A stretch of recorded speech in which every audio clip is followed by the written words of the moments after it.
Alright, hey everyone. This is Justin. I'm going to go ahead and give you a heads up right now. This isn't a drum video. This isn't another drum cover.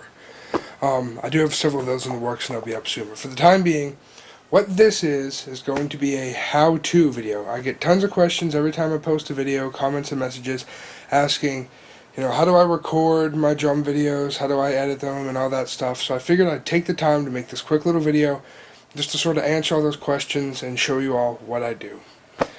Okay, as far as the video goes, I use a Sony Handycam. I'll try to show you in the mirror over here, but it's kind of hard because I'm using it to film right now. Just a real standard Sony Handycam.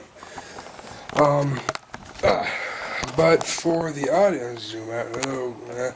But for the audio, I actually use, this is a little pathetic, I don't know how many of you play Rock Band, but this is a Rock Band microphone. I don't know if it says, yep, Rock Band. Just a standard, it's made by Logitech, a standard USB microphone. So, for my audio, what I do is I plug this into one of the USB ports, just any USB port on my computer. And I actually use that to capture my audio. I'll show you what program I use in a second, but that's what I use as far as sound recording goes. Okay, now as far as the actual recording software that I use a program that I bought called Acoustic Mixcraft. It's not a very expensive program. The trial version you can do everything for a week, and in the full version you can you can use it forever, and it's only like 40 or 50 bucks, I don't remember. But so what you want to do is make sure your microphone's plugged in. I don't know if you can see it too well. Make sure your microphone's plugged in. Go up and click record. Okay, and then this should come up.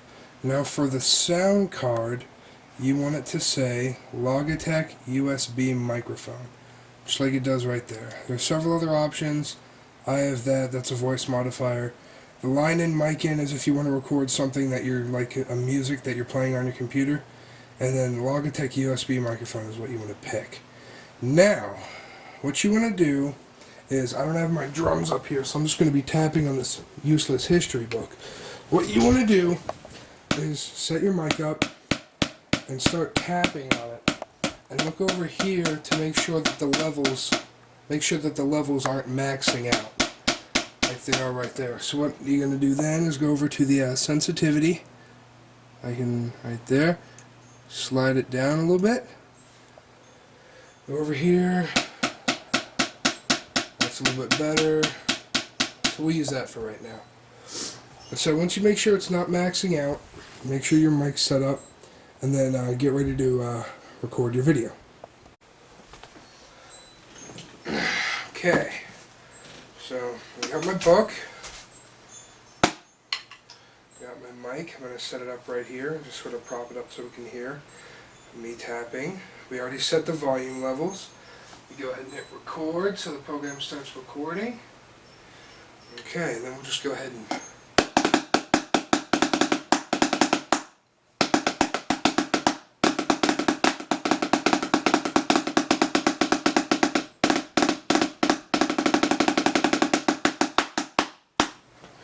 Alright, so here's what we're gonna go ahead and do next. Now that you've recorded your video, or your audio, you want to go over here, turn up your computer, make sure it's nice and loud, and then hit play just to make sure that everything captured the way you want it to.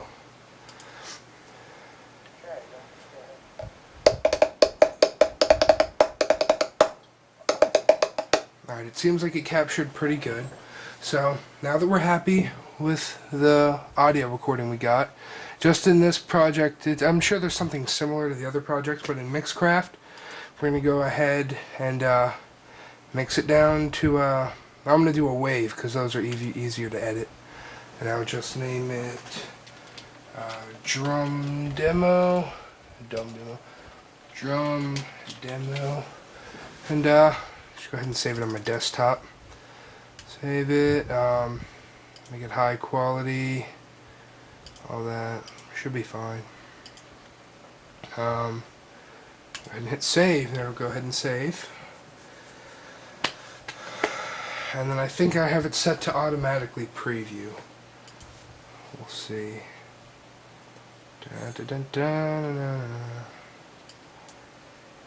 No, I guess not. Alright. Okay. Oh, yes, I do. There we go. Okay. So we'll double check again. Okay. Seems like it processed pretty good. Okay, so there's the file, drum demo. So here's the program that I use. Where is it? Sony Vegas Movie Studio Platinum 8.0. It was about 120 bucks. You can probably get it now for like 70 or 80. It works pretty good. Okay, this first step will save you a lot of money and a lot of time in the long run. Now, if you're like me and have a Sony Handycam that records on discs, you realize that in order to play back the discs on anything but the camera, it tells you that you have to finalize the disc.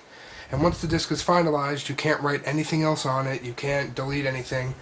So the disc is pretty much useless for anything but playback after that. And my videos are normally 4 or 5 minutes long, and there's 30 minutes for every disc, so I hate wasting that space.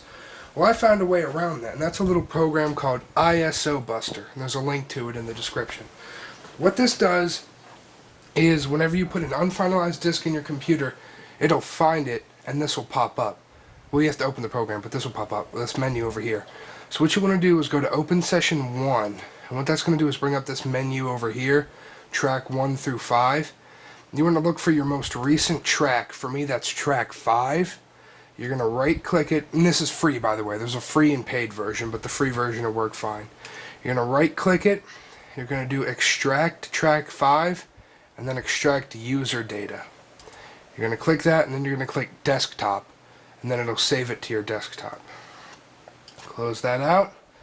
Okay, here's the file. There'll be a different icon depending on what sort of programs you have to open ISO files, but they won't work with pretty much any video editing software. So here's what I do to get around that. I have another program called Any Video Converter, and this is also free. I'll put a link to this in the description as well. What you're going to want to do is go to where it says Profile. You're going to want to pick MPEG2 Movie right there, and click Add Video. Go to your desktop. Now, at first, the ISO file isn't going to show up, so you're going to, under Files of Type, you're going to want to go to All Files, and then find your video file that you just extracted, track5.iso, and then hit Open. That should show up right there, and go ahead and click Encode. And now this will go ahead and decode your video. This might take a couple minutes, so be patient, and it'll be worth the time. Okay, once you're done converting, this little window will pop up. It says, do you want to upgrade to the professional version? Go hit Hidden No Thanks. And it should say that your status is completed. Now you're going to go ahead and go to the Output folder. You can minimize this. And your video will be right there in a different format that you can use. Drag and drop that to your desktop for easier access. And there you go, video's off the disk, fully converted, and ready for you to edit.